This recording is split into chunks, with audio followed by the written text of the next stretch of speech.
Transport followers, thank you so much for tuning in today. We really appreciate it. I am joined here with Steve Wolf, our driver orientation manager up here in Green Bay, Wisconsin, as well as our driver recruiting manager, Mike Rominski, also in Green Bay, Wisconsin.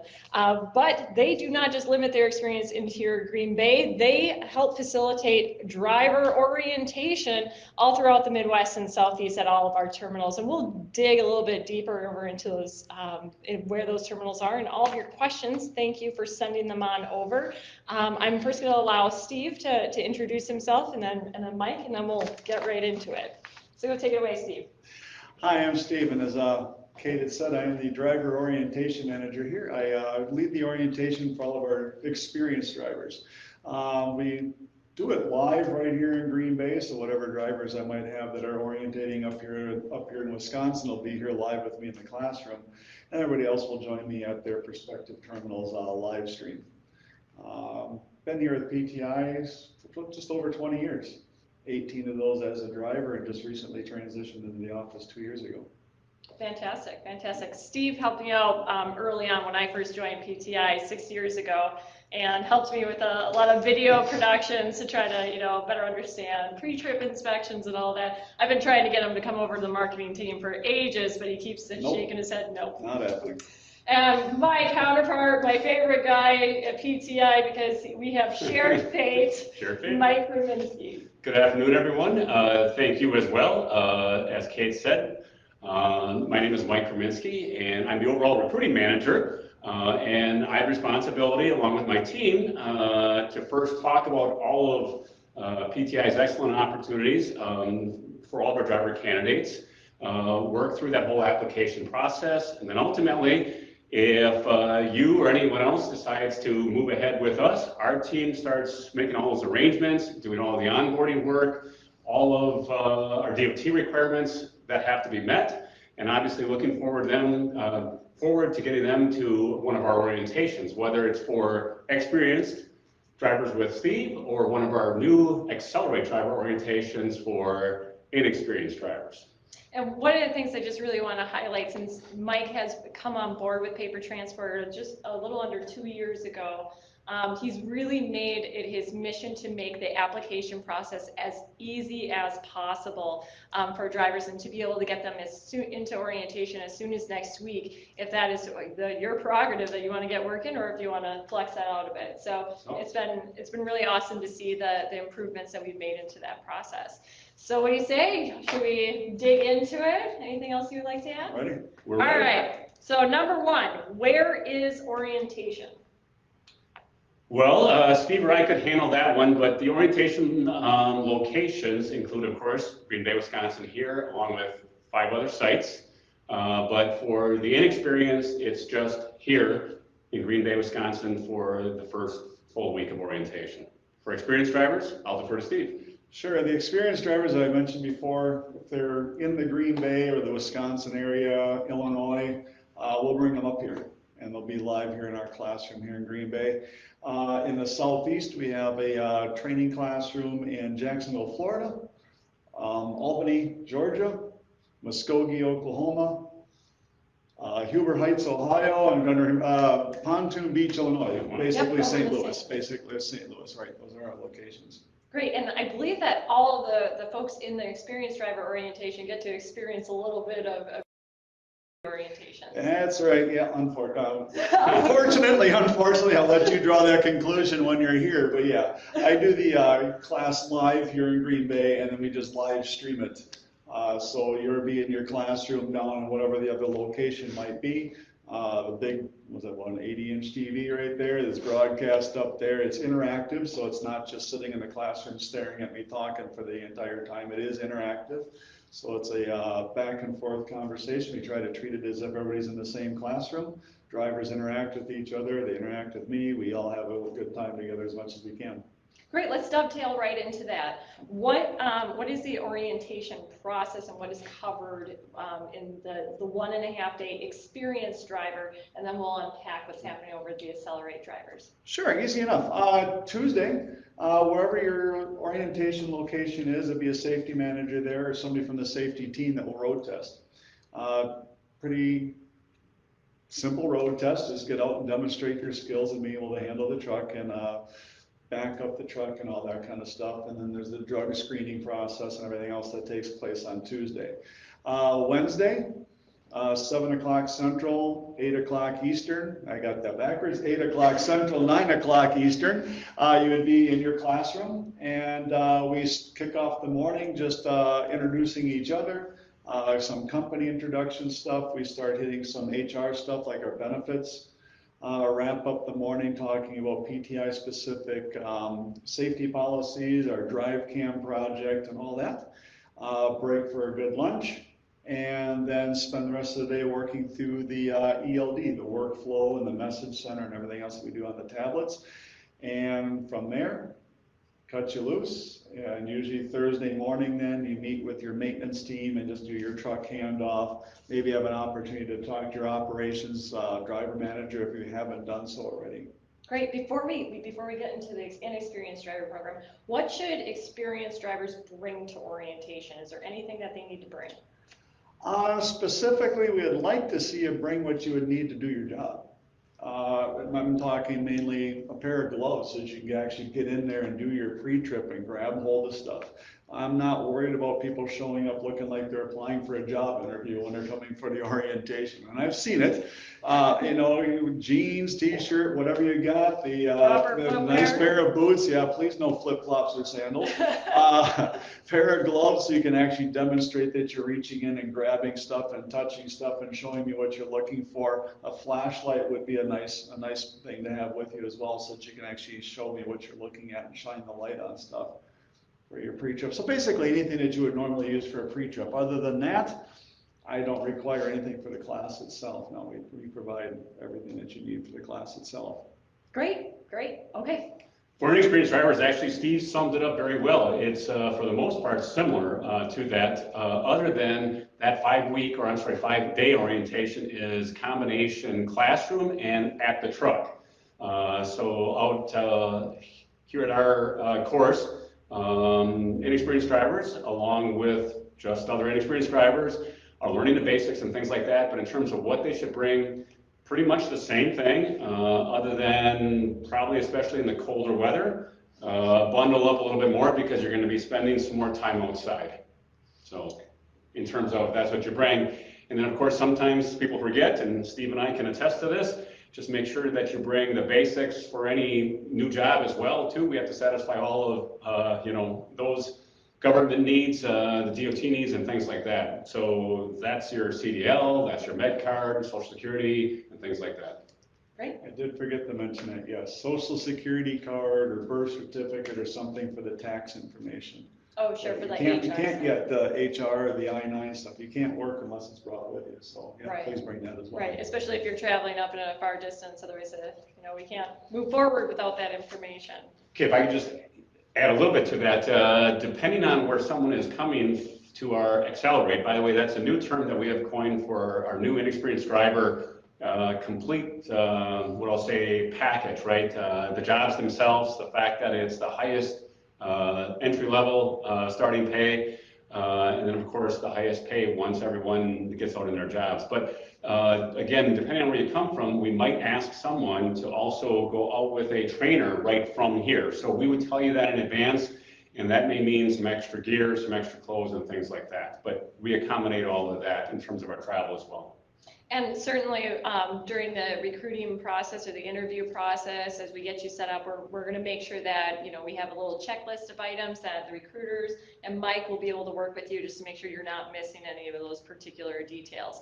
Obviously, experienced drivers, they know they need those gloves. They know they need to have, high vis would be helpful. Yes. And then the proper footwear and any other tools that they might need. But for the Accelerate program, meaning Mike and his team, but they're going to make sure that you're set up for success in that inexperienced driver program.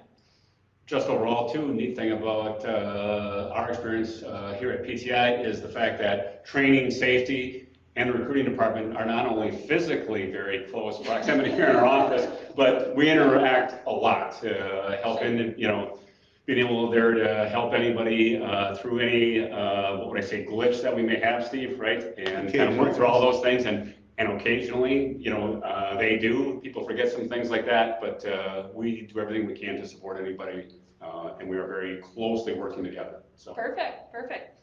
Okay, so new hires. I don't know if there's a difference between inexperienced drivers or drivers, experienced drivers, but are new hires paid anything for orientation?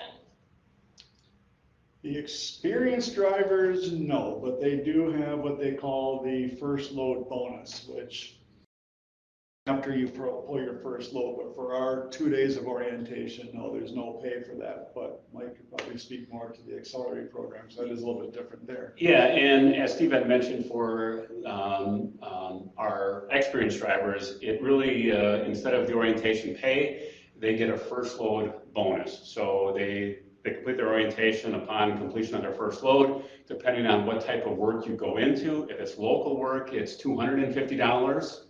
And if it's regional work, it's $500. So for that day and a half period, that $500 is in lieu of the orientation pay. But again, it's paid out after completing your first load. And that's $500 for 1.5 days. That is correct. Yeah. That's not bad. That's not bad. All right.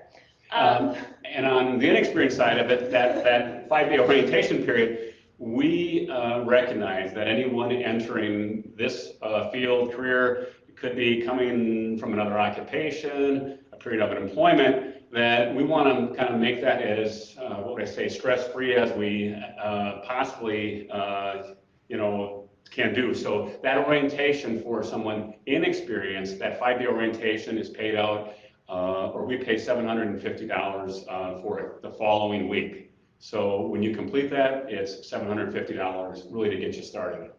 Fantastic. And is that throughout the entire orientation process or just that first week? Well, and that's through the orientation, and then when someone is out with a trainer, basically it's the same thing. It's $750 per week. Okay. So anytime that someone is receiving excellent training that PTI provides, we are paying them essentially $750 per week. Great, great. Okay. Does the company pay for all travel arrangements? The company pays for all travel, and combination could be if someone lives close by, they can take their own cars, and then we reimburse them, for their gas. But if what works best for any individual, we could provide a rental car, hotels and lodging. I mean, all of that is included. So would we bus, rental car, fly? Well, we don't bus. Okay. Again, we're trying to make that as convenient as we possibly can. We know it's very difficult to bring gear. We're kind of thinking ahead. You might get assigned your truck from the orientation location. In fact, that happens frequently. So rental cars is our primary means of getting someone to an orientation. However, we do fly individuals as well, again, based on their individual circumstances. Right now, we are bringing new drivers from the Southeast. So that's a long way to go. We are flying people up from Florida, Georgia, and things like that. And that's a really good point too, as far as flight travel. I think people are more comfortable right now with traveling via rental cars, or with COVID and the pandemic and all that. What sort of precautions are we taking when it comes to orientation? You're going to be in a room with people in Green Bay. What precautions are we taking to prevent spread and whatnot for the orientation? Sure, absolutely. The classroom is kind of hard to see from the camera right here, but it's a sizable classroom. I think pre-COVID, I could easily fit 15 to 20 people in there, side by side, two sharing a table comfortably. Now we're clearly not doing that. Nowhere's even close to that. We're usually running between 3 to 6 people here locally in Green Bay, so you're spread out throughout the room.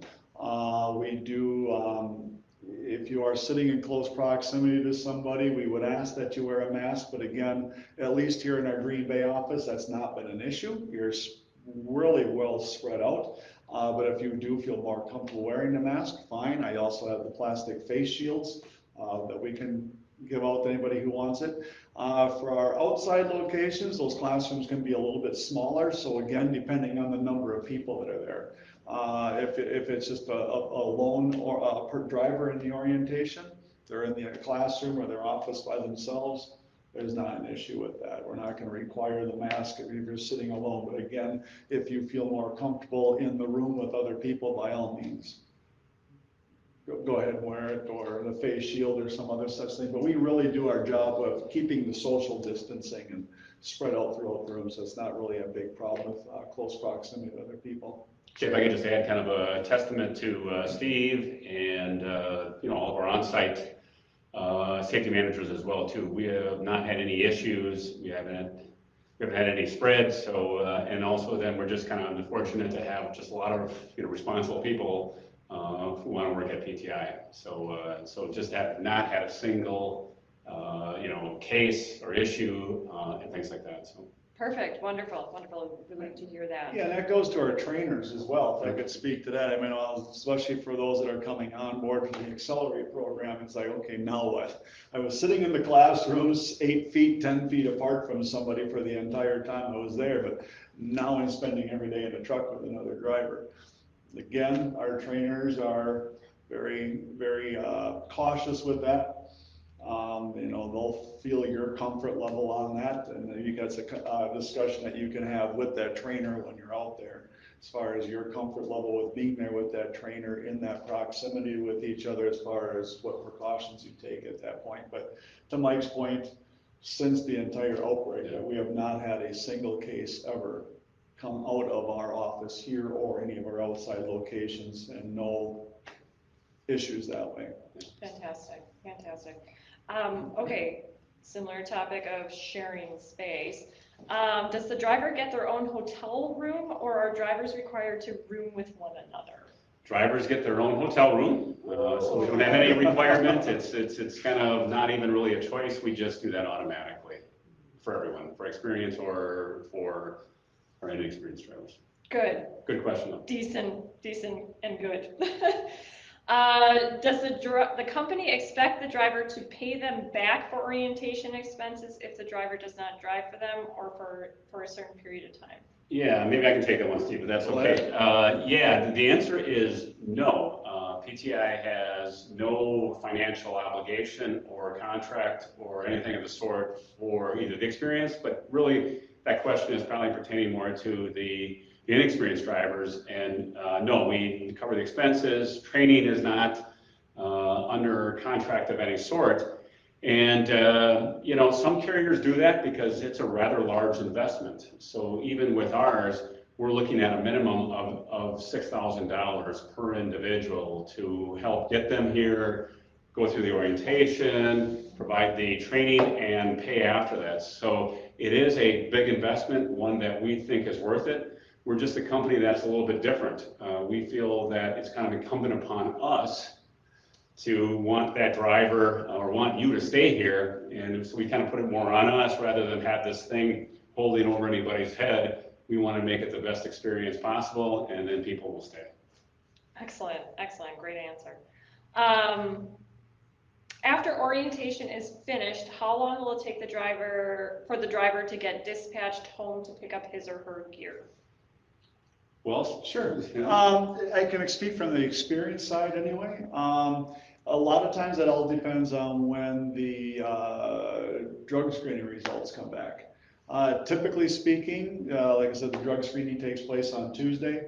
We orientate on Wednesday. They get the truck handoff on Thursday. And generally speaking, it's usually late Thursday morning, early Thursday afternoon when those drug screening results come back. By that point, the driver's already set up in their truck. The truck is all set to go, and they're just waiting on that. And as soon as that drug result is back, they're free to leave. One way or another. Now, the dispatch, that totally depends on whether they're a Monday through Friday driver or a dedicated driver to a specific account that has specific days involved in it. So, I mean, it could be one of those things, especially if you're parking at the terminal where you're orientating at, you may not end up going out until Monday, depending on the type of freight that you're running and the dedicated account that you're on. But I know a lot of times up here in Green Bay, we'll have drivers that park in Chicago area or the Indianapolis area and stuff like that. And as soon as those drug results are back, we either bobtail them home or find a load that's relaying down that area and get them out of here right away so that they can get home for the weekend with their truck. Steve and I are looking forward to very, very close to having that kind of potential weight kind of, gone for good, by the way. But that's, again, not dissimilar from some other carriers who bring experienced drivers on site and then do drug testing as, part of orientation. Anyway, we are very close to having that all accomplished. From the inexperienced side, because that Accelerate candidate is getting in a truck day 1, day 2, we do ask them to do pre-employment testing the week before, or so that we have the results back so they can start. So that's not an issue. Kind of going back to one earlier question, that start of the orientation is a general kind of evaluation of anyone's skills, right? So it's not a final road test, but then at the end of that 3-week process, again, 1 week orientation, then 2 weeks with a trainer, there's a final kind of evaluation. If someone needs additional training, we will set them up for a few more, days, whatever the needs are. And then at the end of that, however, there's a final road test, final evaluation. Depending on where that is, they could get into a truck, start their work immediately after. If it's somebody from the southeast and they're doing that final kind of evaluation here, then we would send them back home, back to their home terminal, assign a truck at that point, and then go out on their first load. Great, okay. One of the questions that I know that I've had, but I forgot to put it down over in here, is, so let's say a candidate is in the Albany area, or orientating in Albany, but they are in the Atlanta area, so they go up and orientate or Albany, their truck is there, so they bobtail it back to the Forest Park Yard, but how do they get home from there?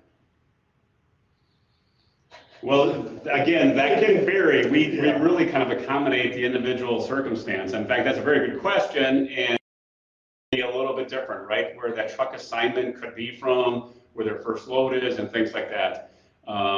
Occasionally, we'll send someone back in the rental car, back to their home terminal, or to another location where the best truck for them is going to be assigned from there.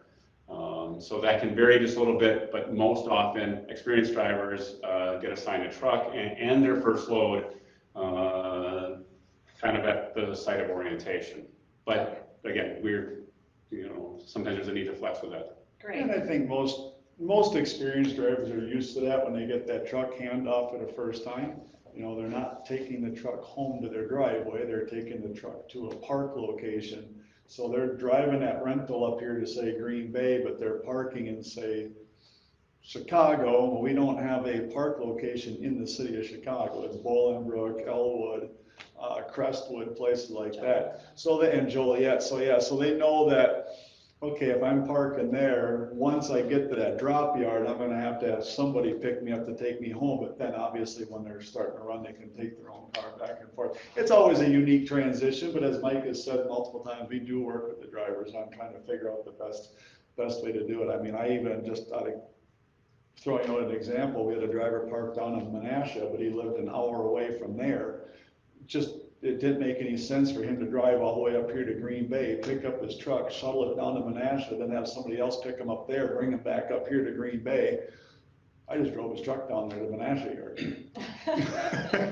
I just drove his truck down there and had one of the other guys, and I was doing some safety yard visits anyway, so I just That's awesome. drove it down there. That way the driver had it right there for him. So thank you. We work with stuff like that. We'll make it work. Awesome.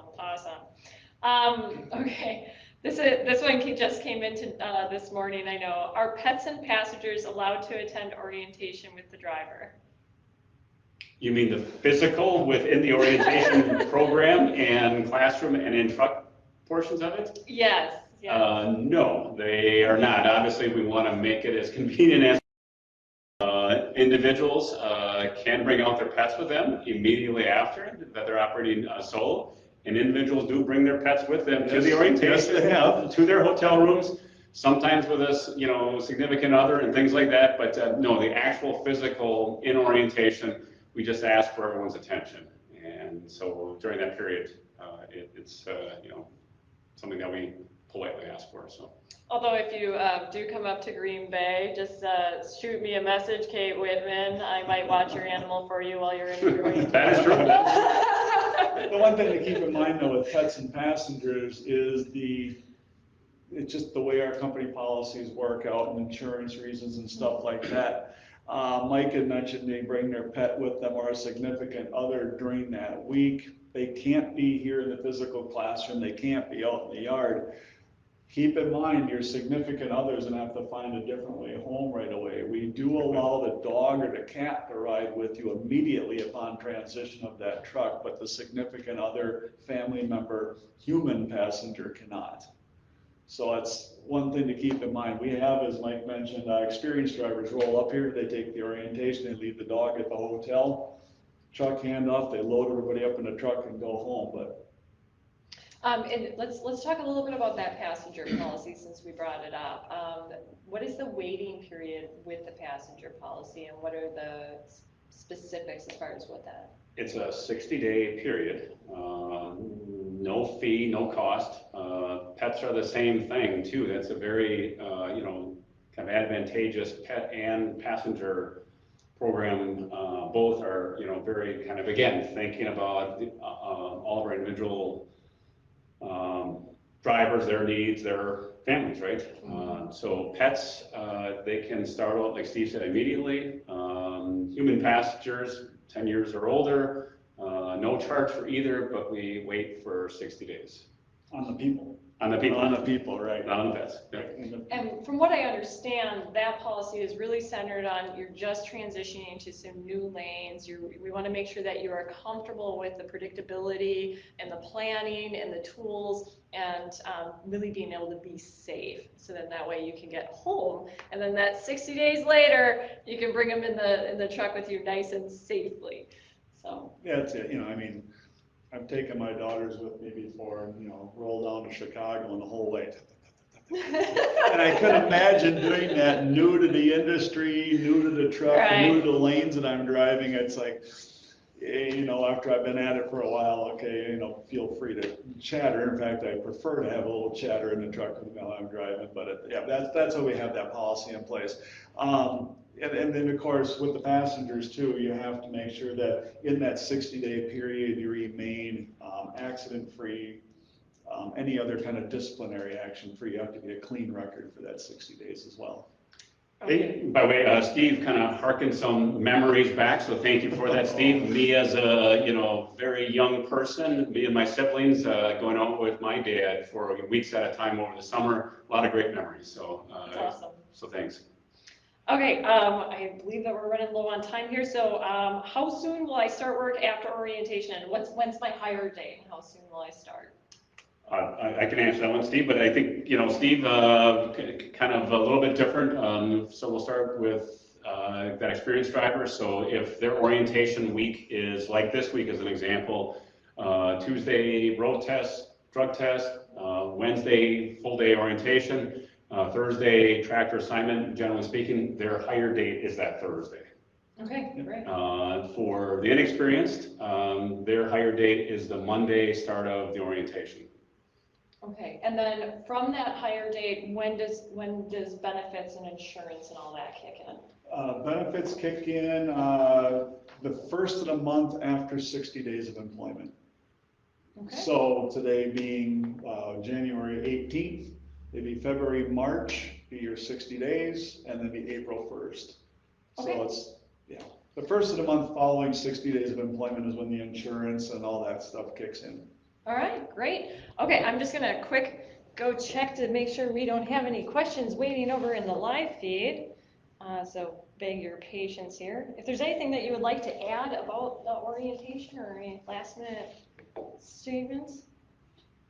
Just kind of echoing what we said earlier, I can really kind of compliment our safety teams, training teams, and things like that.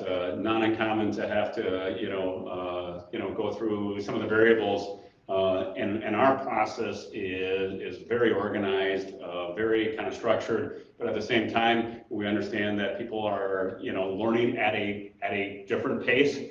Obviously, they're going through a transition, could be a new job, could have been hurried over and things like that. We're just here to help individuals through whatever that is for them individually. We just really have a lot of kind of understanding that it's not easy to start a new job, and especially in this industry, and we're just here to help.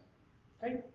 Steve, anything to add? You're on. Yeah, just prepare to come in and have some fun. At least in my class. Yeah. I mean, Kate's over here laughing at me. I can be rather social. As Mike had said, we do have a very structured thing to make sure that we get everything in place, but I've been known to take conversations off the rails, and I love answering those back and forth questions. To me, the worst orientation is everybody sits there and does one of these the entire time. It's like, come on, let's have a little conversation, let's have a little fun with it. And we do, we tend to.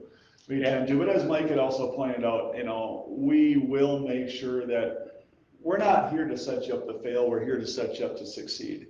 And I just want to reiterate that. We have drivers that come in from all different types of ELD backgrounds. I'm talking from the experience side with the people net, the Qualcomm, the multitude of different systems that are out there, and they come in and have to learn our system. Some people grasp it right away.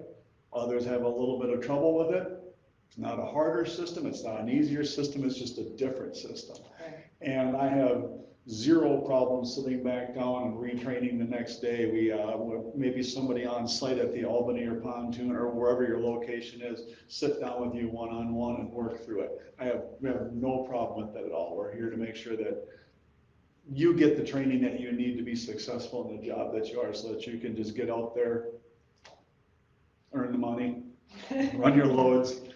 And I think whether as stress-free as possible, yeah. Whether it's experienced drivers or inexperienced drivers, the entire company, like I don't have a job, we don't have a job if it's not for our drivers. And so the entire company, I don't care if you're our president, Jeff Shefchak, all the way down to one of our interns. It is all of our jobs to serve you and help you find the resources that you need to get your job done so that you can get it rolling, get them paid, and get them home.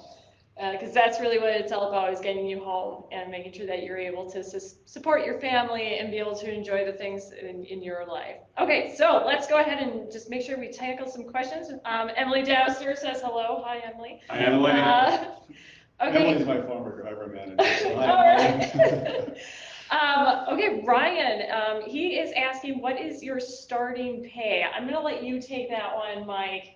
Because it's a little bit more complicated because it's based off of region, it's based off of all. Like Kate said, it varies a little bit. We have both hourly pay packages, primarily for what are daily home, time at home jobs, and then we have mileage, more typical of a regional fleet. So that can vary just a little bit. But speaking of the regional freight and the mileage pay, we just increased that. We've added minimum guarantees pretty much across the board as well too. So generally speaking, I'm quoting, there are several fleets that are kind of above this, some are less than this, but if you're starting out as an experienced person, it's roughly 50 to 52 cents a mile. Now we have some fleets that pay 60 cents a mile, and then some fleets that start out a little bit less than that as well too. So that's for experience. Generally speaking, a new driver is in a trainee pay for up to 6 months. But after 6 months, they go to our full starting rate of pay. So it's about 90% of our full starting rate of pay. So if I use that example of 50 cents a mile, that trainee pay for 6 months is 45 cents a mile. But it's specific to each fleet. Fleets, they could, vary about how much. It could be a 5-day schedule, 5.5-day schedule. The operating areas could be very, small, like the southeast, or they could be broader, like all of our operating areas. Great. Feel free to throw your zip code over in the comments, and I'll follow up with any of the jobs that we have available in your area. All orientations in Wisconsin? No, Matthew. We do have orientation areas in, okay, let's go on the list again. Green Bay, Pontoon Beach, Illinois, which is St. Louis. St. Louis. Huber Heights. Huber Heights. I'm just going to go and read back and north to south. That's all I remember. Muskogee, Oklahoma. Albany, Georgia, and Jacksonville, Florida, 6 sites. Sure, and then Jacksonville, Florida is our second largest terminal in the United States, and it is growing. I do believe that we have plenty of room over in the southeast. Jacksonville, shout out to you guys rock down there. Let's see, what model of tractors do you run? Well, generally speaking, we have the only two brands that we have are Kenworth T680s and Freightliner Cascadias. Generally speaking, I think we're probably turning those over every 5 years or so. I think we have a couple of our more local fleets that get some little bit older equipment here, that are probably 2016s, a handful of 2017s and 18s and older, and newer, I should say. So it's all Kenworth T680s and Freightliner Cascadias. There is an oddball Volvo. Yeah, we do have a couple of mix. Volvos. Yes, we have a couple of Volvos on a very specific fleet out of the Pontoon Beach area. It is a unique truck. It is a Volvo manual transmission. Everything we have is auto, but they're all manual transmissions, and they run on a CNG fleet, compressed natural gas. But that is the only Volvos we have, and that is the only CNG as a full fleet that we're running right now. Bunk heaters, APUs, inverters, what do we got? Yes. Want to see them? Yes. Yes. I can supplement that, but Yeah, the CNG truck just does not run a bunk heater. It just can't because it doesn't run, the bunk heater runs on diesel, so it can't. But like I said, those CNG trucks are an oddball, one-off fleet. Nothing wrong with the fleet, just saying it's just its own unique fleet. All of our diesel trucks that have the sleeper have on them do have a bunk heater. And then all of our trucks that are dedicated to the Southeast region also have an APU unit on them. Great. And then all of our trucks do have the inverters. Great. Although we do not provide refrigerators or anything like that within the truck. Correct. But, I know that the trucks are usually spec'd. I know I was just digging around in a 2020 we have out here in the yard right now, and I know it does have the pan for the refrigerator with the straps. It's got the cupboard for the microwave with the straps. It's got the flat screen TV holder, the swing arm and the whole bit. So it's all there. We just don't provide the refrigerator and the microwave and stuff for you, but. Okay, but at least there's this. It's still there, yes. And the power inverter, so that's always the big one. Got anything in the Dallas area? Yes. Yeah, we do. We do. Dedicated opportunities, over-the-road opportunities. So yes, we do, in short. Yep, be sure to send a link once we're done with the video. I believe that appears to be the rest of our questions. So making sure we got everybody. Okay, well, thank you all for joining us today. Please be sure to share any additional comments, even if once this video is done, we'll be sure to be able to answer them in a timely manner. Again, I've got Steve Wolf, our driver operations manager, and then Mike Raminsky, our orientations manager. My apologies. And then Mike Raminsky, our driver recruiting manager. So thank you all again, and have a safe and fantastic day. Thank you.